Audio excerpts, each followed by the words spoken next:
cœur de la nuit, une vieille maison se dresse, couverte de toiles d'araignée. Le vent siffle à travers les fenêtres brisées, comme un murmure de secrets oubliés. L'air est froid, chargé d'une tension palpable.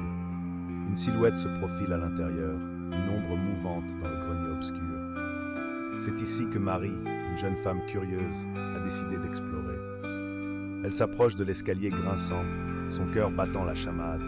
Chaque pas résonne comme un avertissement. Les murs semblent l'observer, l'enveloppant dans un silence oppressant.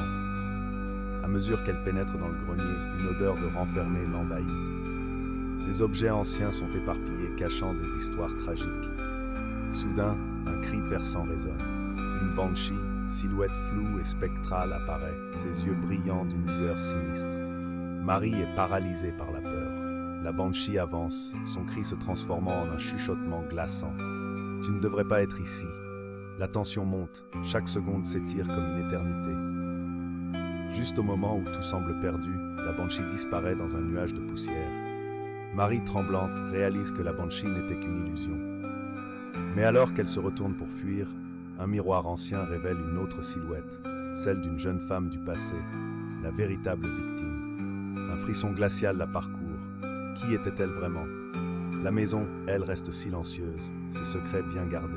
La banshee, ou l'ombre de son passé, continue de hanter les lieux, attendant la prochaine âme curieuse. Et si le véritable cauchemar ne faisait que commencer?